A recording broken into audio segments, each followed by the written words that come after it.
السلام عليكم ورحمة الله وبركاته. وبه نستعين والعاقبة للمتقين، والصلاة والسلام على نبينا وشفيعنا وقرة أعيننا ونور قلوبنا محمد. الحمد لله الذي أكرمنا بالقرآن، والحمد لله الذي من علينا بسيدنا محمد رسول الله صلى الله عليه وسلم. Kita lihat pada ayat ke-46, masih lagi dalam surah Ar-Rahman, juzuk yang ke-27, muka surat 533. Firman Allah Subhanahu wa taala, A'udzu billahi minasyaitonir rajim. Bismillahirrahmanirrahim. Wa liman khafa maqama rabbih jannatan fabi'ayyi ala'i rabbikuma tukadziban. Sadaqallahul azim. Jadi kita lihat dulu dua ayat ini dan pengulangan ayat fabi'ayyi ala'i rabbikuma tukadziban. Apabila ditanya mengapa Allah Subhanahu wa taala ada kalanya dalam satu surah itu Allah Subhanahu wa taala mengulang, kadang-kadang 2 kali, kadang-kadang 3 kali. Manakala dalam surah Ar-Rahman ini fabi'ayyi ala'i rabbikuma tukadziban, banyak kali. Lalu dilihat ada 3 bentuk di sini. Yang pertama, ayyi, di situ adalah pertanyaan. Fa menunjukkan kepada sesuatu yang Allah Subhanahu wa taala telah beri kepada kita, sama ada ilmu, rezeki. Dan kemasukan fa untuk beritahu setelah kamu memahami Allah Subhanahu wa taala yang menciptakan, yang memberinya. Lalu ayyi ala'i, ala'i adalah nikmat-nikmat. Rabbikuma, Tuhan kamu, iaitu jin dan juga manusia, tukadziban, yang kamu berdua ini, 2 golongan manusia dan jin yang mahu kamu dustakan. Maknanya nikmat yang manakah lagi, wahai jin, wahai manusia, yang mahu kamu dustakan? Jadi yang pertama adalah pertanyaan Allah Subhanahu wa taala. Yang kedua telah dijelaskan tentang ala, nikmat-nikmat. Yang tiga, adanya manusia, adanya jin yang mendustakan nikmat. Kerana Allah Subhanahu wa taala apabila dia bertanya, pertanyaan Allah Subhanahu wa taala dah masuk pada sesuatu yang dilakukan oleh makhluk itu, khususnya jin dan juga manusia. Makna menunjukkan bahawasanya kebanyakan jin dan juga manusia banyak yang kufur atas nikmat Allah Subhanahu wa ta'ala. Lalu ditanya diulang agar dengan pertanyaan itu dan diulang pula diceritakan tentang nikmat, agar mereka beringat bahawasanya di atas alam ini yang paling banyak yang dianugerahkan oleh Allah Subhanahu wa ta'ala adalah nikmat. Itu maksudnya. Dan Allah Subhanahu wa ta'ala tanya banyak kali kerana itulah pemberian yang terbanyak sekali yang diberi atas alam ini. Maknanya nikmat itu hak Allah Subhanahu wa ta'ala memberi pada makhluk. Pemberian daripada Allah Subhanahu wa ta'ala yang membuktikan tentang dia yang maha memberi nikmat-nikmat. Waliman khafa maqama rabbih jannatan, dan bagi orang yang takut akan ketika mana menghadapnya Allah Subhanahu wa ta'ala, yakni Tuhannya, akan memperolehi 2 syurga. Itu zahir ayat. Kalau kita baca ayat ini secara zahir, kita akan memahami barang siapa yang takut kepada Allah, Allah Subhanahu wa ta'ala bagi dia itu 2 syurga. Maknanya maksud secara zahir lahiriah ayat. Tengok terjemahan, barang siapa yang takut kepada Allah Subhanahu wa ta'ala, maka Allah Subhanahu wa ta'ala akan beri dia 2 syurga. 2 syurga yang dimaksudkan, ada syurga pertama, ada syurga yang kedua. Seperti mana contoh, dia dapat syurga Jannatul Ma'wa, dia juga dapat Jannatul Adnin, ataupun dia dapat syurga Firdaus, kemudian dapat Jannatul Na'im. Itu secara zahir maksud. Lalu ulama-ulama menyatakan bahawasanya ayat ini ada 2 kaedah tafsirannya. Yang pertama berdasarkan kisah di sebalik ayat ini. Sebagian lagi kata ulama, tafsiran ini ada kaitan ijtihadi, ijtihad, biar ra'i, pendapat. Lalu sebagai ulama-ulama kita menyatakan bahawasanya barang siapa yang takut pada Allah Subhanahu wa taala di sini adalah bukan terus takut pada Allah Subhanahu wa taala yang mana takut pada zatnya. Sebab manusia itu tidak mencapai hakikat zat tu. Sebab Allah Subhanahu wa taala mana makhluk tidak mencapainya. Lalu kalau nak dikatakan takut, takut yang bagaimana? Peringatan. Mengapa agaknya? Sebab manusia apabila dia takut, secara logiknya takut disebabkan sesuatu. Disebabkan sesuatu seperti mana yang menakutkan dia. Sesuatu yang datang dan menakutkan dia, maka jatuhlah takut. Seperti mana contoh kita keluar pada rumah, tengok-tengok ular tedung senduk tu menaik tinggi. Benar, kawan saya naik motor tinggi daripada dia. Jadi tiba-tiba jatuhlah takut. Wujud sebab melihat. Tak pun kita berjalan tepi gaung, ada kereta jatuh gaung, itu pun saya pernah tengok juga. Jadi jatuh takut, yang jatuhnya bukan kita, tapi kita melihat kita yang takut. Kemudian pula kita bawa kereta elok-elok, budak sebelah racing motor, accident dua-dua. Dia orang yang bawa, kita yang takut.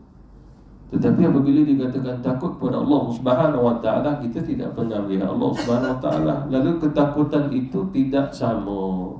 Kerana Allah Subhanahu wa taala walaupun dia kata wa iyaya fattaqun wa iyaya farhabun, hendaklah kepadaku saja kamu takut, kamu gentar. Tetapi Allah Subhanahu wa taala masih lagi mengurniakan kasih dan rahmat dia. Kasih dan rahmat itu yang menyebabkan takutnya kita kepada Allah Subhanahu wa taala tak seperti mana contoh yang saya berikan. Seperti mana contoh kita sakit lama sangat, lepas tu doktor pakar kata minta maaf lah pakcik, nak bagi tahu lah kaki pakcik ni nak kena potong dah ni. Takut ke tidak? Ada orang tu kata saya tak takut potong. Oh, yang saya takut potong kepala je gitu. Lalu apa maksud dia di sini? Peringkat-peringkat ketakutan tadi. Akan tetapi bila dikaitkan maqam, kalimah tu ada maqam rabbih. Di sini kata ulama maqam menunjukkan pada bukan Allah Subhanahu wa taala bertempat di akhirat. Sebab mim di situ menunjukkan pada maqam, tempat. Qama itu perbuatan. Qama pada fa'il dia perbuatan. Lalu bukan menunjukkan bahawasanya seseorang itu takut ke Allah Subhanahu wa taala tak kala mana nanti dia menghadap Allah di akhirat seperti mana wujudnya pada zat di akhirat. Tapi kata ulama maqam rabbih, keadaan bagaimana Allah Subhanahu wa taala telah menyusun sesuatu yang akan berlaku pada kita di akhirat. Lalu jatuhlah takut di situ. Lalu kata ulama secara asasnya, secara basicnya masuk ayat ini secara lahiriah. Siapa saja di antara hamba Allah Subhanahu wa taala yang dapat membina rasa takut apabila dia menghadap Allah Subhanahu wa taala di akhirat dan dia tidak nampak yang lain. Dia tidak nampak yang lain. Apa maksud tidak nampak yang lain? Dia tak nampak dosa dia ke, dia tak nampak pahala dia dapat ke tidak ke, dia bertemu, dia dapat masuk syurga tidak, dia dapat bertemu ahli keluarga dia, itu semua dia tak nampak. Yang dia nampak, dia rasa takut nanti berhadapan dengan Allah Subhanahu wa taala tanpa melihat apa-apa yang ada pada diri dia. Itu secara umum kata ulama. Secara umum.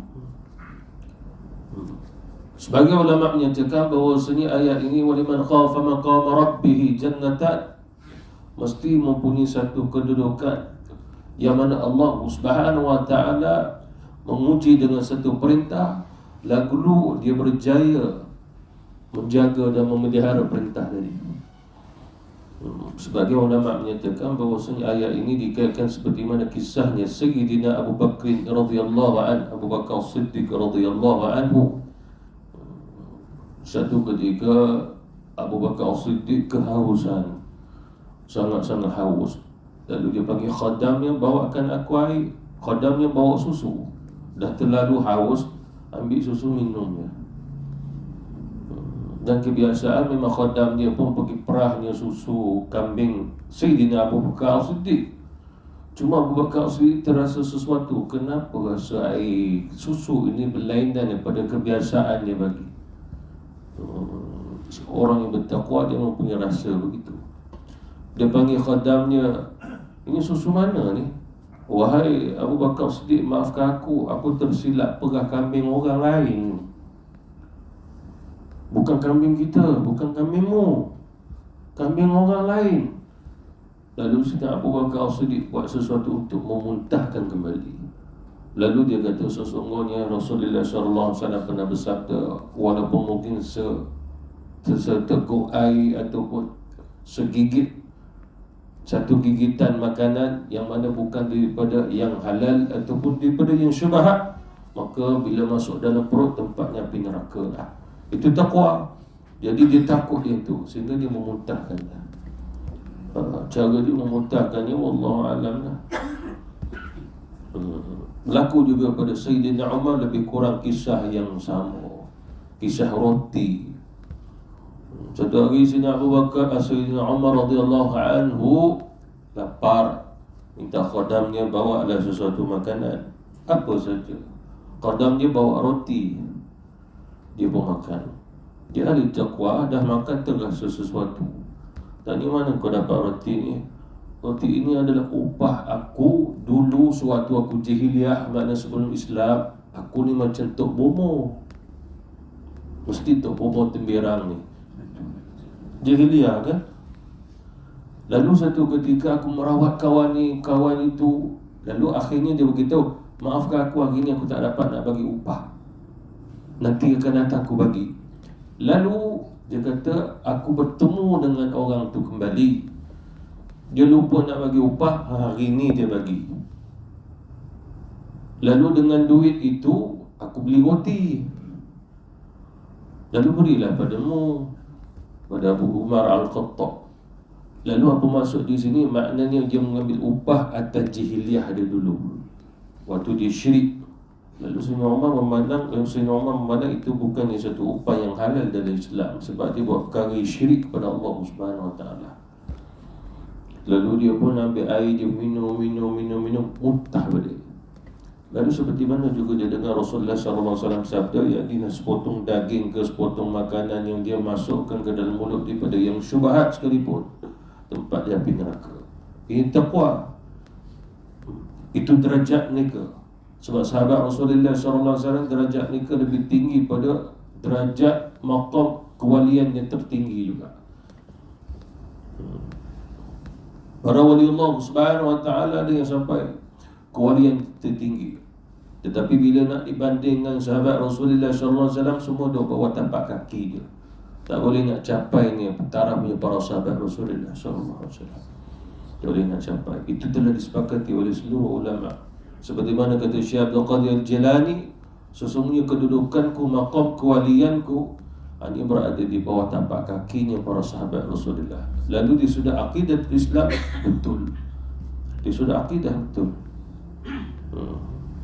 Memang para sahabat Rasulullah kedudukannya tinggi, bukan di sisi kita, di sisi Allah Subhanahu Wa Taala. Turun ayat, beberapa ayat, radhiyallahu anhu wa radu'an. Beberapa ayat tentang Allah Subhanahu Wa Taala redha mereka. Bila redha ni kata ulama kita, berdasarkan hadis Rasul, barang siapa ada dunia Allah dah redha, turun ayat untuk mereka, ahli syurga dah, masuk syurga tanpa hisab dah, dijamin syurga. Seperti mana kata Rasulullah, Allah Subhanahu Wa Taala meridai semua ahli Badar, semua yang pergi ikut perang Badar. Rasulullah kata semua ahli syurga dah. Itu kedudukan sahabat Rasulullah SAW, dan itu salah satu daripada contoh-contoh kisah ayat ni buat para sahabat tadi. Ada juga ulama menafsirkan bahawa ayat ni dikaitkan dengan orang yang terdahulu, sebab ayat surah Ar-Rahman ni, semua ayat ni turun di Mekah. Jadi kadang-kadang Rasulullah SAW mengkaitkan kisah orang-orang dulu,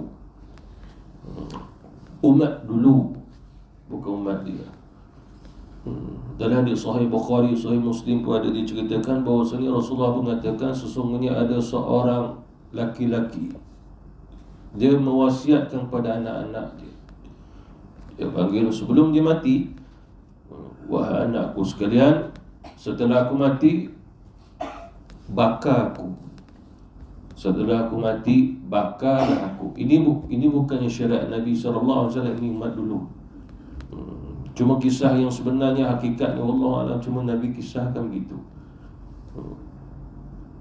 Sehingga apabila aku telah menjadi abu itu kamu pergi buang kat laut.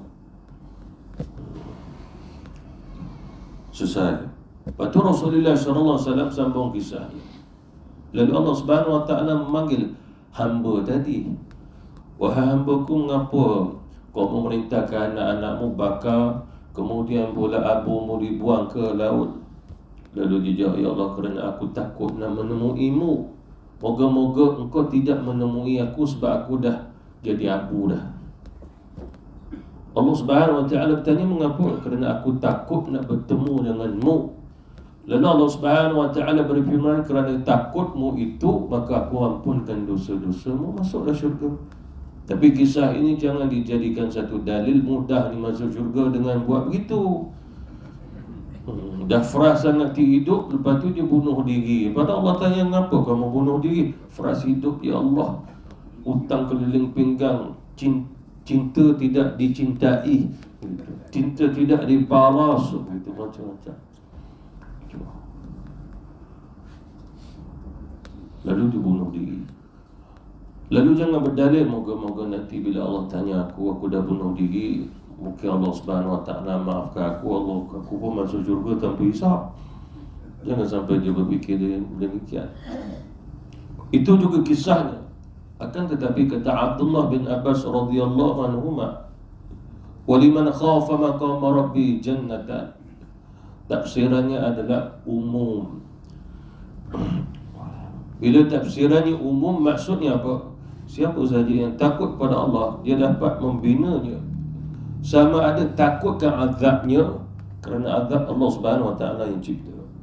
Sama ada dia takutkan nerakanya, sebab Allah menciptakan neraka untuk tempat azab. Makna dia takut kerana apa yang Allah Subhanahu Wa Taala ancamkan dengan sesuatu yang menakutkan dia, maka itu juga termasuk dia takut kepada Allah. Cuma kedudukannya itu adalah bagi orang-orang awam yang takut.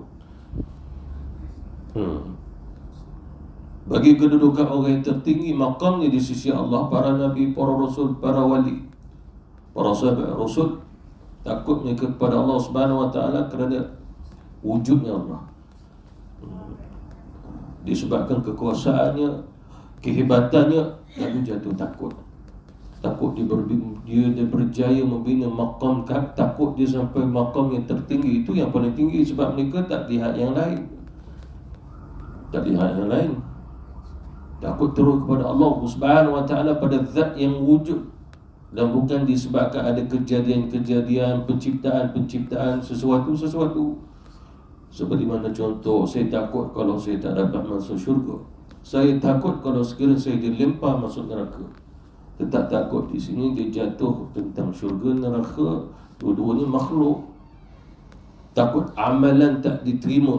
Lalu kata ulama, takut seperti ini adalah takut bagi orang awam sebenarnya.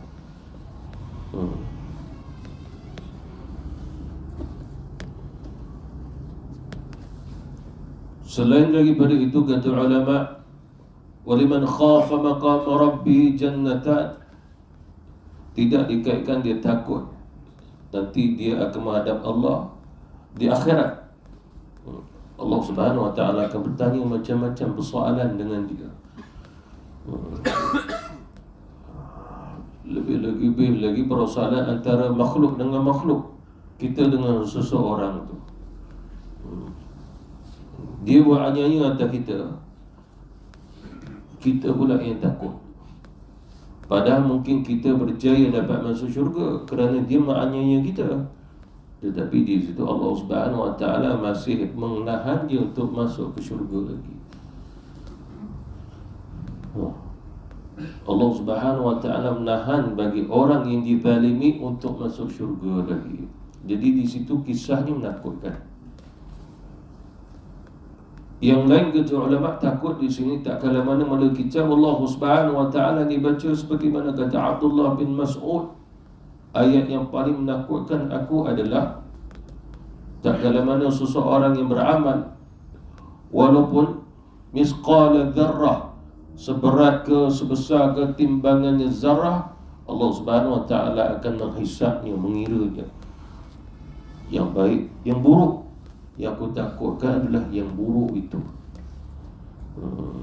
Lalu kata Abdullah bin Mas'ud, itu ayat yang paling menakutkan aku. Sebab Allah Subhanahu wa taala akan menghisap sampai kepada zarahnya. Dia akan tanya, sehingga kita pun tak boleh nak terfikir kejahatan apa, dosa apa sebesar zarah, keburukan apa sebesar zarah. Bahkan kalau ditanya kebaikan apa kan sebesar zarah. Itu juga katanya para sahabat Rasulullah, antaranya Abdullah bin Mas'ud radhiyallahu anhu. Sebagian lagi kata ulama kita yang dimasukkan waliman khafa maqama rabbih jannatan, iaitulah orang yang apabila dia takut kepada Allah lalu dia tidak meneruskan kemaksiatannya. Selain daripada itu kata ulama kita seperti mana kata Imam Al-Ghazali, takrifnya sifat takut inilah sesuatu yang dilihatnya dengan hatinya akan datang. Pada waktu itu akan datang. Kalau sekiranya perbuatannya seperti mana perbuatannya, dia merompak ke, dia berjudi ke, dia rasuah ke, dia minum arak ke, lalu akhirnya sesuatu sampai kepada dia dan dia jatuh takut, akan datang. Di atas dunia dia selamat, cerita akan datang. Lalu jatuh takut. Bila dia takut, maka dia tidak melakukannya atau mengulangi kembali. Itu pun termasuk ayat ni. Dalam satu riwayat, Rasulullah sallallahu alaihi wasallam panggil sahabat, Nabi tafsirkan ayat waliman khafa maqama rabbih jannatan. Lalu Rasulullah sallallahu alaihi wasallam bersabda, barang siapa yang takut kepada Allah, dia dapat 2 syurga. Bangun seorang sahabat, ya Rasulullah, kalau dia buat dosa besar dapat syurga juga. Rasulullah mengulang waliman khafa maqama rabbih jannatan. Dia tanya lagi, ya Rasulullah, kalau dia buat dosa besar, Nabi ulang lagi waliman khafa maqama rabbih jannatan. Ditanya soalan berulang, Nabi pun mengulangi ayat yang sama agar dia faham sebenarnya keumuman ayat ini. Lalu jawab daripada keumuman juga ayat ini seperti mana kata Abdullah bin Abbas tadi. Maksudnya adalah walaupun dia melakukan kesalahan, dia tersedar kesalahannya itu, tapi tetap dia jatuh takut pada Allah Subhanahu wa taala, dia tetap juga dapat syurga, kata Rasulullah sallallahu alaihi wasallam. Kerana apa? Ketakutan itu wujud. Ketakutan itu wujud. Sehinggalah katanya Abi Darda ataupun seorang lagi sahabat Rasulullah sallallahu alaihi wasallam, apabila perkara ini muncul padanya sifat takut tadi, lalu dia tidak melakukannya lagi, tidak mengulanginya lagi. Itu juga termasuk ayat ni. Dan banyak sebenarnya maksud. Sebab ulama-ulama kita juga berijtihad dengan maksud ayat ni. Ijtihad di mana ni tafsiran bil ra'yi. Sebab tafsirul Quran tidak ada penghujung. Tidak ada. Bahkan kalau nak ditafsirkan waliman khafa maqatu, mungkin tak habis juga. Nak cerita pada khauf ataupun dalam tasawuf disebut maqam khauf. Satu disebut khauf, satu lagi disebut khasya. Seperti mana firman Allah Subhanahu wa taala, innama yakhsyallaha min ibadihi ulama. Innama yakhsyallah khasya, yakni khafa. Sebagai ulama menyatakan lafaz berbeza, maknanya sama. Sebagai ulama tasawuf mengatakan makna berbeza. Ulama-ulama ma'ani mengatakan berbeza. Perbezaannya apa? Orang yang sekadar khauf, takut, kebanyakan adalah orang-orang awam. Maksudnya apa? Sesuatu yang dilakukan dia tahu dosanya dan dia takut, jadi azab dengan dosa itu. dan dia juga takut kepada Allah Subhanahu wa taala. Tetapi dia sekadar itu. Manakala orang yang khasya', takutnya kerana dia ada ilmu. Itu pasal Allah Subhanahu wa taala sebut hanya para alim ulama saja yang takut kepada Allah. Innama yakhsyallaha min ibadihi ulama. Para alim ulama maqamnya sampai khasya' kerana ilmunya tadi. Orang yang maqamnya sampai khaufa, sekadar takut dia dengan neraka, takut tak dapat masuk syurga, dia membina itu. Sedangkan para alim ulama kita takutnya kerana ilmunya, ilmu ma'rifatullah, ilmu hakikah, macam-macam ilmu menyebabkan mereka jatuh takut kepada Allah Subhanahu wa taala. Takut duduk bangun mereka dalam keadaan takut kepada Allah Subhanahu wa taala. Itu maksudnya. Takut di sini sehingga pada setiap daripada gerak geri mereka, nafas mereka sentiasa dalam keadaan takut ke Allah Subhanahu wa taala. Ini maqamnya khawasul khawas, kedudukan kewalian yang paling tinggi. Salah satu yang memperolehi kedudukan maqam ini adalah Rabi'atul Adawiyah.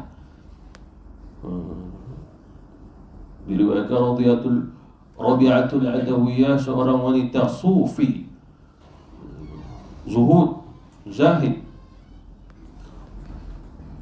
dan dikenali sebagai orang yang banyak menangis kerana takut ke Allah Subhanahu wa taala. Tempat sujudnya itu penuh dengan air matanya bergelilangannya. Kerana apa? Takutnya kepada Allah Subhanahu wa taala. Rabi'atul Adawiyah. Bahkan Allah Subhanahu wa taala pernah juga memperlihatkan syurga buat Rabi'atul Adawiyah, makin jatuh takut dia kepada Allah. Kalau kita sendiri Allah perlihatkan syurga, alhamdulillah, tunggu mati je nak masuk syurga ni. Takut tak ada? Rabi'atul Adawiyah, Allah Subhanahu wa taala memperlihatkan dia syurga, makin jatuh takut kepada Allah. Mengapa? Bagi maqam kewalian yang tertinggi. Dia begini, syurga, neraka buat mereka sama, dua-dua memberi takut pada dia. Kedudukan kewalian yang tertinggi, syurga, neraka, kedua-duanya memberi rasa takut pada mereka. Mengapa agaknya? Kerana apabila saja digambar dengan syurga, takutnya mereka kerana mereka bukan layak untuk masuk syurga. Neraka pula sangat takut lagi disebabkan mungkin dialah orang yang akan diazab.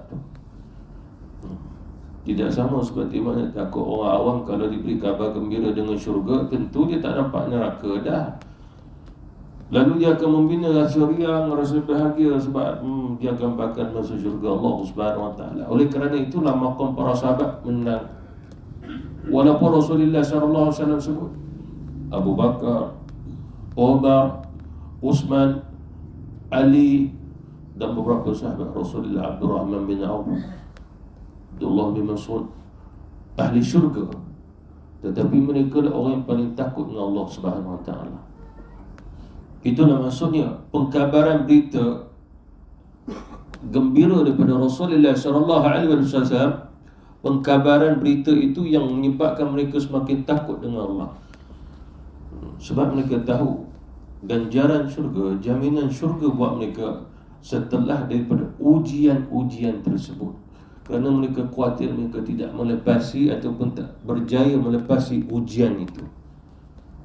Jaminan memang ada, tetapi Allah Subhanahu wa taala akan ketetapan Allah pada hakikatnya hanya diketahui oleh Allah. Walaupun Nabi kata itu ahli syurga, ahli syurga walaupun disebut di lidah Rasulullah sallallahu alaihi wasallam, ketetapan pada hakikat milik Allah Subhanahu wa taala. Milik Allah Subhanahu wa taala. Seperti mana kisah orang yang menzalimi, kemudian ada orang yang dizalimi. Seperti mana contoh kita, orang yang dizalimi, lalu di akhir Allah Subhanahu wa taala memanggillah orang yang menzalimi kita kerana kita mohon kepada Allah agar diadili. Kerana Allah Subhanahu wa taala akan mengadili kita. Secara logik pasti orang ini akan diazab oleh Allah kerana menzalimi aku. Pasti Allah akan membalasinya Sebab dia menzalimi kan. Allah Subhanahu Wa Taala tidak suka hamba yang menzalimi kan. Bahkan Allah Subhanahu Wa Taala tidak disifati dengan sifat zalim, tapi Allah Subhanahu Wa Taala disifati dengan sifat memberi maaf. Hadis ini cerita oleh Rasulullah, cerita tentang bagaimana Allah Subhanahu Wa Taala nak mendamaikan dua orang yang bersengketa, berbalah, sehingga antara seorang demi seorang itu menzalimi antaranya, buat zalim pada dia. Lalu kita dah contoh telah dizalimi oleh dia. Lalu Allah Subhanahu Wa Taala bertanya, bagaimana mahu aku mengadili kamu? Allah tanya pada orang dizalimi. Lalu dia menjawab, ya Allah, ambillah pahalanya, beri kepada aku. Itu cara dia nak settle. Orang ni buat zalim kat kita, nak settle di sana, pahala dia bagi ke kita. Lalu Allah Subhanahu Wa Taala berfirman, sesungguhnya dia tak ada pahala untuk diberikan kepada kamu. Tak ada. Lalu orang dia bertanya, kalau begitu ya Allah, apa lagi yang boleh diberi kepada aku? Kalau begitu kamu ambillah dosa dia, kamu tanggung. Takkan sampai begitu pula ya Allah. Ini dialog Allah Subhanahu Wa Taala dengan dua hamba yang gaduh-gaduh tu. Ini cara Allah Subhanahu Wa Taala, cara dia. Kalau begitu kamu tanggunglah dosa dia. Ya Allah, aku tidak mahu menanggung dosa dia. Yang nak pahala, bila sebut dosa dia tak mau. Kenapa? Wujud rasa takut. Bila menanggung dosa, dia tak akan masuk syurga, melainkan dia azab dulu. Dia dah nampak rasa takut.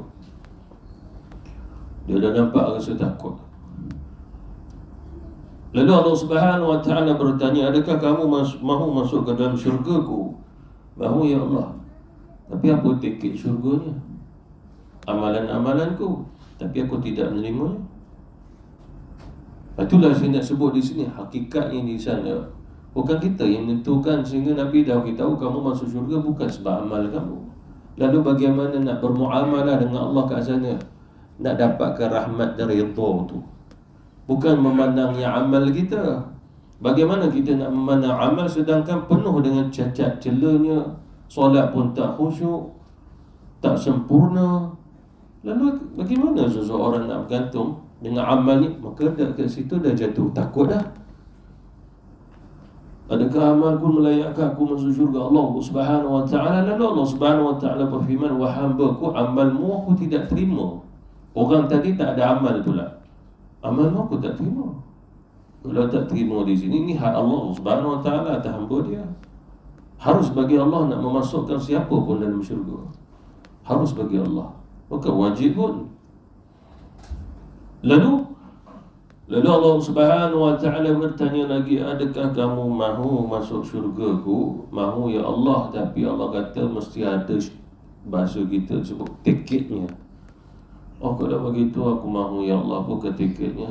Maka Allah Subhanahu Wa Taala berfirman, tiketnya adalah engkau memaafkan dia. Di atas dunia dulu dia menzalimi kamu, dia tak minta maaf. Tapi sifatku memberi maaf, walaupun orang buat zalim atasku. Tapi kamu tak meniru berakhlak dengan akhlakku. Itu pun satu kesilapan kamu. Aku ini perlu ditiru pada akhlak. Apa maksudnya? Orang ni buat salah padaku, tapi aku maafkan dia. Lalu ada orang yang buat salah pada kamu, kenapa kamu enggan untuk memberi maaf pada dia? Itu yang menahanmu masuk ke syurga. Lalu ya Allah, aku nak masuk juga, maafkan dia. Lalu ya Allah, maafkan dia. Maka Allah Subhanahu Wa Taala kata, walaupun begitu aku masih menahanmu untuk pergi syurga, sehinggalah kau membawa dia sekali pergi masuk syurga. Lalu kata Rasulullah, itulah cara Allah nak mendamaikan dua orang yang zalimi dan dizalimi. Tapi perkara ini bukan mudah untuk difikir, dicerna dengan akal. Tapi itulah Allah Subhanahu Wa Taala yang jangan kita fikir dia akan menurut kehendak dan cara kita. Itu yang perlu kita ketahui. Sehingga ulama mengajar kita, walaupun kita rasa aku dah takut dengan Allah Subhanahu Wa Taala, lalu kata ulama bahawasanya takut itu bukan pada lafaz kata-kata. Dalilnya apa? Dalilnya adalah seperti mana Iblis laknatullah, bila dia dah kafirkan seseorang, falamma akfur, dia dah kafirkan orang tu. Lalu apa kata Iblis? Inni bari'um minka Wa inni akhafullah Rabbal alamin. Iblis yang cakap, sesungguhnya aku berlepas diri padamu, kau dah kafir, itu menggembirakan aku. Dan sesungguhnya aku tetap takut pada Tuhan sekalian alam. Siapa yang kata? Iblis. Inni akhafullah, sesungguhnya aku takut pada Allah. Siapa yang kata dari Iblis? Tapi adakah takut kepada Allah Subhanahu wa ta'ala tadi menyebabkan dia mendapat rahmat daripada Allah? Tak, dia masih terusir sebagai makhluk yang dilaknat oleh Allah Subhanahu wa ta'ala. Dia tidak mendapat rahmat daripada Allah walaupun dia kata aku takut pada Allah. Lalu ulama mengatakan bahawasanya takut pada Allah bukan lidah, bukan kata-kata, tapi takut kepada Allah Subhanahu wa ta'ala seperti mana kata Imam Al-Ghazali, dia akan muncul bermula daripada hati dan jiwanya. Bermula pada hati dan jiwanya. Bahkan sebagai ulama menyatakan bahawa getaran itu wujud pada hati dia. Dan sebagai ulama menyatakan bahawasanya ketakutan itu muncul sampai tangisan dan air mata. Sebagai ulama tasawuf lagi mengatakan ketakutan itu juga bukan mesti munculnya tangisan dan air mata juga. Jadi kalau nak membawa pada maksud ayat ini, bagaimana nak difahaminya bagi orang yang takut akan mendapat dua syurga, takut pada Allah Subhanahu wa ta'ala. Lalu kata ulama, iaitulah orang yang khafa. Khafa ini madiyah, orang yang pernah merasai takut pada Allah, wujud walaupun masih dia melakukan dosa. Dia masih diberi maaf oleh Allah dengan sifat tadi. Seperti mana di Rasulullah sallallahu alaihi wasallam, hadis sahih, ada di antara hamba Allah Subhanahu wa ta'ala yang dibawa masuk ke neraka. Lalu datang api untuk membakarnya, tapi api itu terhalang. Allah Subhanahu wa ta'ala bertanya api, wahai api, mengapa engkau tidak membakar dia? Ya Allah, kami telah dihalang. Apa yang menghalangi kamu? Air matanya. Kata Rasulullah sallallahu alaihi wasallam, disebabkan hamba tadi madiyah ni perbuatan yang dah buat. Dia pernah walaupun sekali seumur hidup, dia pernah betul-betul rasa takut pada Allah sehingga mengalir air mata dia. Allah terima itu. Sehingga api tak boleh nak membakarnya, cuma tidak tahu berapa lama dia berada dalamnya, cuma api tidak dapat membakarnya. Itu salah satu dalil. Sebab kalimah ni khafa, madiyah, iaitulah seseorang yang pernah rasa takut pada Tuhannya. Dia akan dapat dua syurga. Tapi dua syurga di sini juga ulama masih khilaf, dan tak ada ulama pun sepakat dua syurga di sini dengan maksudnya itu dan tak ada maksud lain. Tak ada. Bahkan lebih 10 penafsiran tentang jannatain. Dibaca jannatan, dua syurga. Bahasa Arab kadang dibaca jannataini, dua syurga, dua kebun, dua taman. Itu terjemahan. Sebab di sudut lughah bahasa Arab, jannah itu memangnya taman. Cuma berbezanya bila dikaitkan taman syurga, maka mata tak pernah lihatlah apa duduk dalam taman itu. Ta'rif ulama-ulama kita, jannah itu adalah sesuatu yang mana mempunyai keistimewaan apabila dapat melihatnya, dan dia mempunyai buminya sendiri. Itu baru jannah. Maknanya di syurga Allah Subhanahu wa ta'ala, syurga bukan tempat orang nak berawang-awangan, hidup terbang gitu. Tak, dia mempunyai bumi syurga itu sendiri. Sehingga kata Rasulullah, buminya syurga berbau kasturi. Gitu. Sebagai ulama kata, apabila benar dia takut pada Allah Subhanahu wa ta'ala, maka dia akan dapat dua syurga. Satu riwayat, ya Rasulullah, apakah yang dimasukkan dua syurga? Rasulullah SAW jawab, ada di antara mereka yang memang dapat dua syurga. Dua syurga bermaksud syurga pertama, syurga kedua. Ada di antara mereka mendapat syurga yang pertama yang dibina daripada emas, syurga yang kedua dibina daripada perak. Dua syurga. Sebagian lagi kata ulama yang dimaksudkan dua syurga di sini adalah syurga ma'nawi, syurga ni hakiki dalam sudut tasawuf. Syurga secara maknawi ni di atas dunia lagi. Bahkan ulama kita pernah ditanya waktu Allah Subhanahu Wa Taala beri syurga kepada Adam, itu syurga yang kekal ke syurga yang tidak kekal? Syurga kekal maksudnya setiap daripada orang beriman akan masuk syurga kekal, jannatul firdaus, jannatul na'im. Adakah Nabi Adam alaihi salam berada di syurga itu dulu? Lalu sebagai ulama akidah dan sunnah wal jamaah, bukan syurga yang kekal, tapi syurga sementara. Jadi syurga sementara ini sekadar Allah beri pada Adam dan Hawa. Kemudian barang siapa juga yang beriman kepada Allah, Allah Subhanahu Wa Taala terus memberi dia di atas dunia lagi. Syurga yang kedua dia dapat di akhirat. Hanya berbeza, syurga di atas dunia ini adalah satu syurga yang Allah Subhanahu Wa Taala tetap memberi nikmat. Lalu dilihatlah bapa kita Adam dan juga Hawa, nikmat apa yang dirasai mereka dengan syurga itu? Ma'rifatullah dan ilmu. Ma'rifatullah dan juga ilmu, itu syurga dia. Lalu kata ulama yang dimasukkan syurga pertama telah dibina di atas dunia, rasa nikmatnya beribadah kepada Allah Subhanahu Wa Taala, kemanisan beribadah kepada Allah. Sebagai ulama kata itulah nikmat syurga yang pertama. Nikmat syurga yang kedua di akhirat, syurga kekal. Sebagian lagi kata ulama yang dimaksudkan dua syurga di sini adalah satu syurga untuk jin, satu syurga untuk manusia.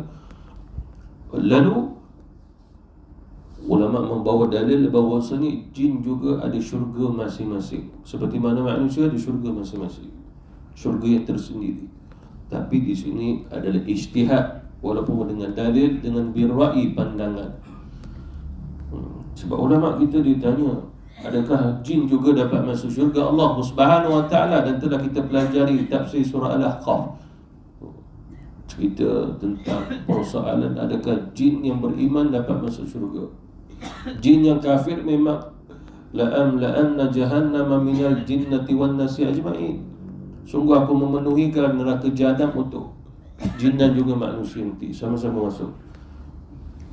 Cuma kalau jin yang beriman, kata Imam Abu Hanifah, jin kalau beriman sekalipun dia tidak akan dapat masuk syurga, dan tentu juga dia tidak akan masuk neraka.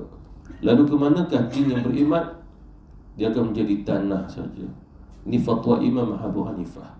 Sebab ada daripada surah Al-Ahqaf tu Allah Subhanahu Wa Taala menyebut tentang dialognya jin yang beriman.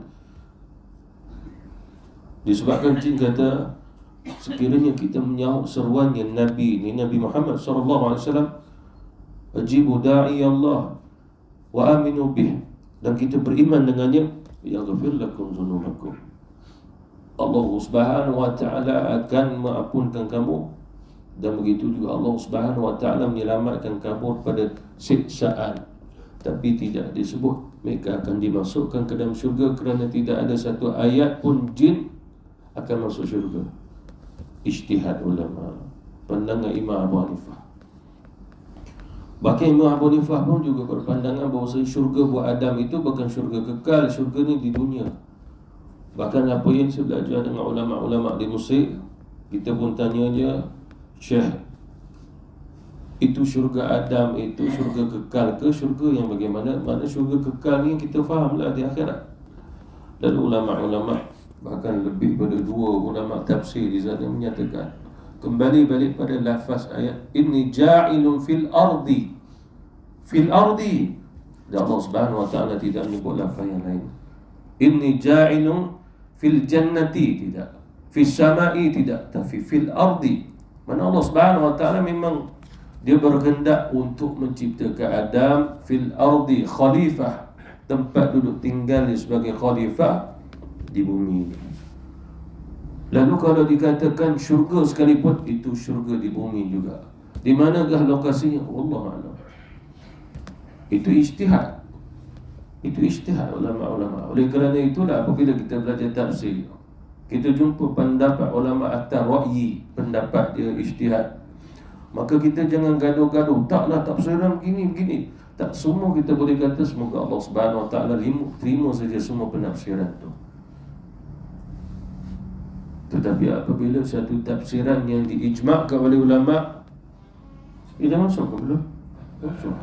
yang diijma'kan oleh ulama kita sepakat, itu kita jangan pecahkan lagi dengan tafsiran yang lain. Jangan. Seperti mana dasarnya pada ayat tentang Allah, laisa kamitslihi syai'. Allah Subhanahu wa taala tidak disamakan, diumpamakan dengan makhluk. Itu dasar dia.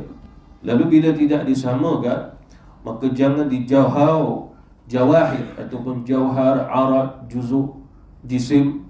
Maknanya jangan dikatakan Allah Subhanahu wa taala ada bentuk, ada rupa, ada gambaran, ada juzuk, bahagian-bahagian, ada tempat tinggal, bergerak, berubah. Kerana Allah Subhanahu wa taala dah begitu dasar ayat tu. Lalu jangan kita pecahkan menjadi satu sifat Allah dengan sifat makhluk. Itu kesalahan. Allah Subhanahu wa taala ada rupa, cuma rupa dia lain daripada rupa kita ni. Itu kesalahan. Dia tak pergi pada dasar ayat laisa kamitslihi syai'. Dan itulah tafsiran yang tepat. Dia sudah aqaid, akidah, dia sudah wajibah. Tapi ceritanya waliman khafa maqama rabbi jannatan, dua syurga. Banyak penafsiran. Terlalu banyak penafsirannya. Dalam tasawuf kata ulama, dua syurga yang dimasukkan adalah di dalam syurga Allah. Bagi orang yang takut pada Allah memang diberi syurga. Dua syurga. Syurga yang pertama atas ketaatan yang dia lakukan, solat, puasa itu semua. Syurga yang kedua adalah maqam kerohaniannya, yakni Allah Subhanahu wa taala tambah lagi satu syurga untuk dia, agar dia akan bersenang lenang, dia akan merasa nikmat tambahan lagi. Sebagian lagi kata ulama, dua syurga di sini adalah satu syurga untuk dia ada muamalah dengan manusia yang lain. Dia akan bertemu mak ayah dia, datuk neneknya, anak-anaknya, semua usia yang sama dia. Syurga yang pertama. Syurga yang kedua, dia dengan isteri-isteri dia tak tahu berapa jumlah. Itu juga yang diijtihadkan oleh ulama atas pendapat mereka. Tapi ini tidak ada dalil daripada Rasulullah SAW, sebab Nabi hanya menceritakan dia dapat dua syurga. Para sahabat bertanya, sekadar Nabi kata di akhirat sana ada syurga pada emas, ada syurga dibuat pada perak. Nabi sebut begitu. Kefahaman ni Allah Subhanahu wa taala yang memberi faham.